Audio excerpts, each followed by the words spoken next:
बेहद आसान रेसिपी मैं आप लोगों के साथ शेयर करने वाली हूँ। अवन की ज़रूरत भी नहीं है, इसको बेक करने की ज़रूरत भी नहीं है, ना मैदे की ज़रूरत है, ना अंडे की ज़रूरत है। तो बहुत कम टाइम में बनके तैयार होता है और ईज़िली हर कोई घर में अपने बना सकते हैं। और अगर बात की जाए टेस्ट की तो बहुत ज़बरदस्त बनके तैयार होता है, मज़ेदार बनता है। अपने बच्चे के साथ ये रेसिपी शेयर करें और ख़ुद एंजॉय करें। तो चलिए फिर स्टार्ट करते हैं बिना टाइम वेस्ट किए। बिस्मिल्लाहिर्रहमानिर्रहीम। यहाँ पे मैंने 3 पैकेट ले लिए हैं मैरी बिस्किट के। आप कोई भी बिस्किट ले सकते हैं और मैंने एक बाउल में डाल के इसको तोड़ लिया। हमने इसका पाउडर नहीं बनाना है, बस हमने छोटे छोटे पीसेस में तोड़ लेना है। इसके बाद हम यहाँ पे एक पैन लेंगे और यहाँ पे मैंने हाफ़ कप शुगर ली है, 1/3 कप कोको पाउडर लिया है, 1 कप यहाँ पे पानी जाएगा, नॉर्मल वाटर लिया है। और इसके बाद मैंने वनीला एसेंस ऐड किया। ये ऑप्शनल है, डालना चाहें तो डाल सकते हैं। 5 मिनट के लिए इसको मीडियम टू लो फ्लेम पे बनाएंगे। चमचा इसका चलाते रहिएगा ताकि नीचे लगे ना। जब ये इस तरह से इसकी कंसिस्टेंसी हो जाए तो मतलब ये रेडी है। इसको हम निकालेंगे, फ्लेम ऑफ कर देंगे। इसके बाद जो हमने बिस्किट्स तोड़े थे उसमें हम ऐड करेंगे।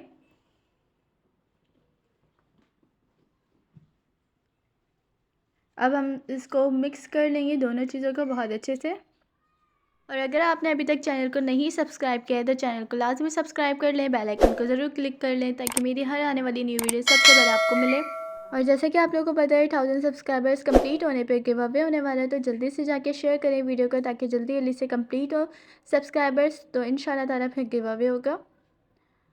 और ये जब सारा मिक्स हो जाए तो इसको हम मोल्ड में शिफ्ट करेंगे। मोल्ड को मैंने ऑयल से ग्रीस नहीं किया है, इसमें ऑयल की ज़रूरत नहीं है।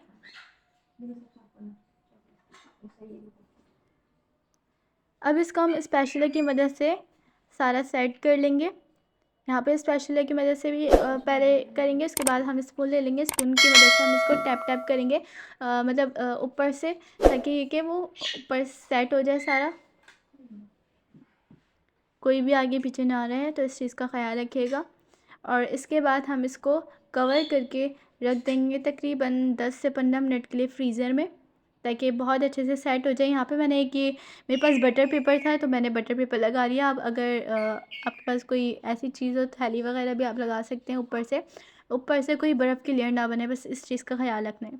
और यहाँ पे मैंने सॉस पैन ले लिया है जिसमें मैंने हाफ़ कप दूध ऐड किया है और 1 कप यहाँ पे मैंने ग्रेट की हुई डार्क चॉकलेट ली है। स्पैचुला की मदद से या फिर विस्क की मदद से इसको हम बहुत अच्छे से मिक्स करेंगे। उसके बाद फिर हम फ्लेम पे रखेंगे और 5 मिनट के लिए इसको हम बनाएंगे।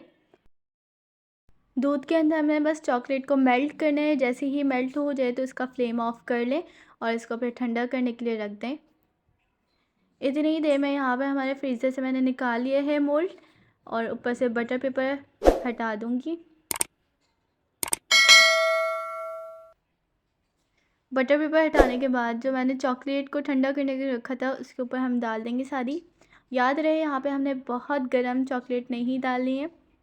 चॉकलेट पूरी तरह से तो ठंडी नहीं हुई थी पर इतनी भी गर्म नहीं थी, तो इस चीज़ का ख्याल रखिएगा। बहुत गर्म हमने नहीं डालनी है, थोड़ी सी तो ठंडी करनी है। उसके बाद फिर इसके ऊपर सारी डाल देनी है।